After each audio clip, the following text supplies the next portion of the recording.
रामायण की कथा तो सभी ने सुनी या पढ़ी होगी, जिसमें श्री राम और माता सीता के जीवन से जुड़े पहलुओं को दिखाया गया है। उन्हीं में से एक कहानी में बताया गया है कि कैसे मर्यादा पुरुषोत्तम राम अपनी पत्नी सीता को एक धोबी की बातों में आकर अयोध्या छोड़कर जाने को कह दिया था। लेकिन क्या आपको पता है कि वो धोबी के रूप में जन्मा एक पक्षी था, जिसके श्राप की वजह से ही माता सीता को वन में भटकना पड़ा था। जी हाँ, आपने सही सुना, माता सीता को श्राप मिला था। आज हम आपको बताएंगे कि देवी सीता को किस पाप की सजा मिली जो उन्हें वन भटकना पड़ा। आप देख रहे हैं नॉलेज धार्मिक हिंदी। तो चलिए अब करते हैं ज्ञान की बात। वीडियो में आगे बढ़ने से पहले हमारे चैनल को सब्सक्राइब अवश्य करें और बेल आइकन जरूर दबाएं, तो ऐसे ही जानकारी आपको हमेशा मिलती रहे। तो साथ ही कमेंट बॉक्स में हर जय श्री राम अवश्य लिखिएगा। मिथिला नगरी में जनक राजवंश राज करता था। उन्हीं में से एक राजा सिरध्वज थे। एक बार यज्ञ के लिए वो जमीन जोत रहे थे। उसी समय वहाँ से एक छोटी कन्या निकलती है। इस सुंदर कन्या को देखकर राजा को बहुत खुशी हुई। उन्होंने उस कन्या को अपनी पुत्री बना लिया। उसका नाम सीता रखा। एक दिन सीता अपनी सहेलियों के साथ बगीचे में खेल रही थी। वहाँ उन्हें एक तोते का जोड़ा दिखाई दिया जो बहुत ही खूबसूरत था। वे दोनों पक्षी एक पर्वत की चोटी पर बैठकर बातें कर रहे थे। पृथ्वी पर श्री राम नाम से विख्यात एक बड़े सुंदर राजा होंगे। उनकी महारानी का नाम सीता होगा। श्री राम सीता के साथ कई वर्षों तक राज्य करेगी। धन्य है वे जानकी देवी और धन्य है वे श्री राम। तोते की ऐसी बातें सुनकर सीता ने सोचा कि ये दोनों तो मेरे ही बारे में बातें कह रहे हैं। इन्हें पकड़कर मैं इनसे अपने जीवन से जुड़ी सारी बातें पूछ सकती हूँ। इसीलिए उन्होंने अपनी सहेलियों से उन दोनों पक्षियों को पकड़कर लाने को कहा। उनकी सहेलियां उस पर्वत पर गईं और दोनों पक्षियों को पकड़कर ले आईं।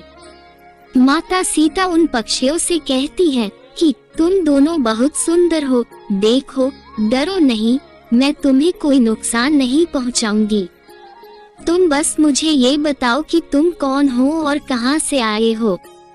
राम कौन है और सीता कौन है, तुम्हें उनके बारे में कैसे पता है। माता सीता के पूछने पर दोनों पक्षी बताते हैं कि एक बहुत विख्यात महर्षि वाल्मीकि हैं। हम दोनों उन्हीं के आश्रम में रहते हैं। महर्षि ने रामायण नाम का एक ग्रंथ लिखा है, जिसका पाठ उन्होंने अपने शिष्यों को भी कराया है। उन पक्षियों ने सीता को ये भी बताया कि इस ग्रंथ में महर्षि वाल्मीकि ने बताया है कि महर्षि ऋष्यशृंग के द्वारा किए गए पुत्रेष्टि यज्ञ से प्रसन्न होकर भगवान विष्णु राम, लक्ष्मण, भरत और शत्रुघ्न ये 4 मानव शरीर धारण कर पृथ्वी पर जन्म लेंगे। बड़े होने पर श्री राम महर्षि विश्वामित्र और अपने छोटे भाई लक्ष्मण के साथ हाथ में धनुष लिए मिथिला आएंगे और शिव जी के धनुष को तोड़कर सीता से विवाह करेंगे। फिर उस पक्षी के जोड़े ने कहा, हे सुंदरी, हमने तुम्हें सब कुछ बता दिया, अब हमें छोड़ दो, हम जाना चाहते हैं। पक्षियों की बातें सुनकर माता सीता के मन में और भी बातें जानने की इच्छा हुई। उन्होंने उन दोनों से पूछा कि राम कहाँ होंगे, वे किसके पुत्र हैं, कैसे वो मिथिला आकर जानकी से विवाह करेंगे।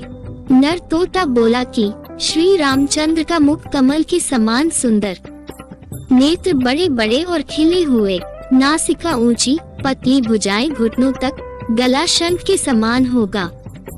मैं उनका क्या वर्णन करूं, जिनके गुणों का बखान 100 मुख वाला भी नहीं कर सकता। दोनों पक्षी कहते हैं कि जानकी देवी धन्य हैं, जो जल्द ही रघुनाथ जी की पत्नी बनकर उनके साथ कई वर्ष तक राज करेगी। लेकिन तुम कौन हो। पक्षियों की बातें सुनकर सीता ने कहा कि जिसे तुम लोग जानकी कह रहे हो वो मैं ही हूँ।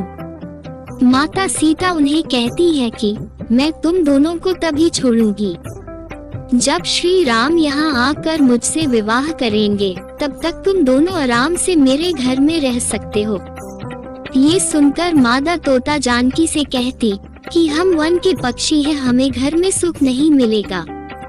मैं गर्भवती हूँ, मुझे जाने दो, मैं अपने स्थान पर जाकर बच्चे पैदा करूँगी।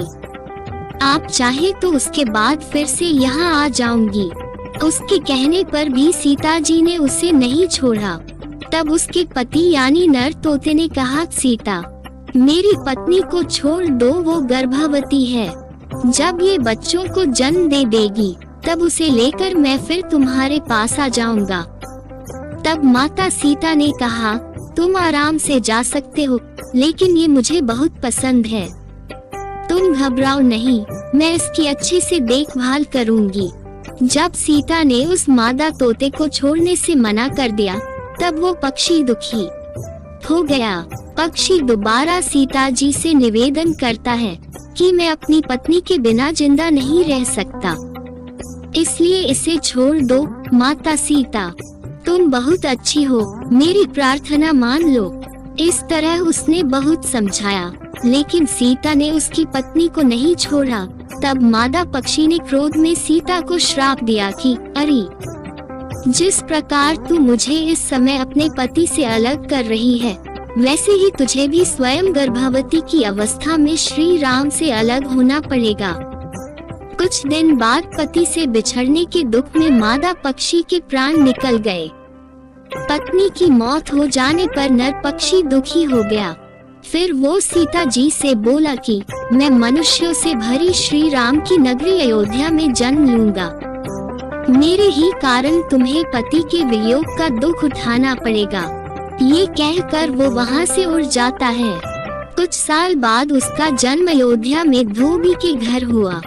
उस धोबी के कारण ही सीता जी का अपमान हुआ। उन्हें अपने पति श्री राम से अलग होना पड़ा। उस तोते का श्राप ही सीता जी के पति श्री राम से बिछड़ने का कारण बना। इसीलिए जब माता सीता गर्भवती थी तो उन्हें भी पति से दूर वन में रहना पड़ता है। आपने अक्सर लोगों को कहते सुना होगा कि हमें हमारे कर्मों का फल हमें यही मिलता है। इस कहानी से ये बात सिद्ध भी हो जाती है कि कर्म के फल से कोई भी नहीं बच सकता, फिर चाहे वो भगवान राम हो या सीता। सभी को अपने कर्मों को फल भोगना पड़ता है।